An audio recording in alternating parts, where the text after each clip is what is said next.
இவ்வளோ நாளாக ஆடி ஒன்று எதனால் செலிப்ரேட் பண்ணுறாங்கன்ட்டு யாருக்குமே தெரியாதுங்க. எனக்கே எங்கள் அப்பா சொல்லி தாங்க தெரியும். நீங்களும் எங்கள் அப்பா சொல்கிறத கேளுங்க. ஆடி ஒன்றுங்கிறது பஞ்ச பாண்டவர்களுக்கும் துரியோதனுக்கும் போர் தூங்குற நாள். அதனால விநாயகரை வழிபட்டுட்டு தான் போரை தூங்கினாங்க. ஆயுதங்கள் எல்லாத்தையும் பூஜை செய்து அதுக்கப்புறம் தான் போர் தூங்கினாங்க பஞ்ச பாண்டவர்கள். தேங்காய் எதனால சுடுறாங்க? அதான் விநாயகரை வழிபட்டுட்டு தான் நம்ம எந்த ஒரு காரியத்தையும் விநாயகரை வழிபடணும்ல. அதனால விநாயகரை கும்பிட்டுட்டு அதுக்கப்புறம் தான் தேங்காய் நொங்கு இதெல்லாம் படைச்சவங்கள பஞ்ச பாண்டவர்கள் தான். தேங்காய் நொங்கெல்லாம் படைச்சவங்க பஞ்ச பாண்டவர்கள் தான். தேங்காயில தானியத்தை எல்லாருமே போட்டு சாமி கும்பிடுவாங்களாப்பா? அதுக்கு வழிமுறைகள்லாம் இருக்குது இல்ல, அதை அவங்க பின்பற்றி கிருஷ்ணர் வந்து அவங்க கூட பக்கத்துணே இருந்தார். துரியோதனன் வந்து பெண்ணை மானபங்கம் படுத்துறதுனால தான் அந்த போரே நடந்தது. இதெல்லாம் நிறைய பேருக்கு தெரியாது. எதனால ஆடி ஒண்ணுக்கு தேங்காய் சுடுறாங்க நிறைய பேருக்கு தெரியாது. வயசானவங்களுக்கு தெரியும். நார்மலா ஒரு 30 வயசுக்குள்ளலாம் எதுவும் தெரியாது. ஆமா, எங்க வயசுக்குள்ள எதுவும் தெரியாது. இப்ப எங்களுக்கே அப்பா சொல்லிதான் தெரியுது. தர்மத்துக்கும் அதர்மத்துக்காரங்களுக்கும் நடந்த போர் இது.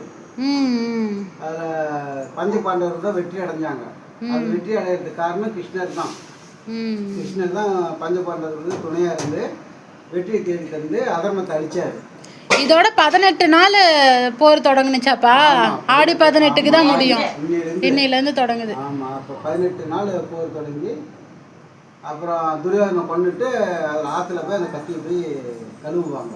அதனால நாம வந்து எந்த வீட்லயும் சண்டை சச்சரவு இருக்கக்கூடாது. 18 நாளைக்கு சண்டை சச்சரவு இருக்கக்கூடாது. ஒரு காயப்படக்கூடாது.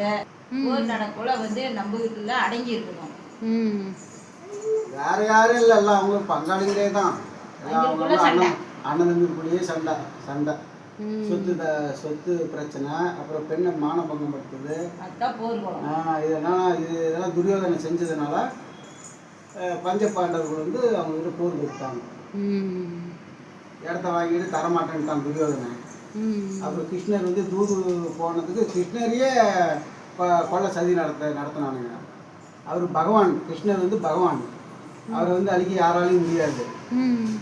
அப்புறம் பஞ்ச பாண்டவர் கூட கிருஷ்ணர் இருந்ததுனால வெற்றி தேடி கொடுத்துட்டாரு கிருஷ்ணன். சரிப்பா, பஞ்ச பாண்டவர்கள் தான் வெற்றி அடைஞ்சாரு.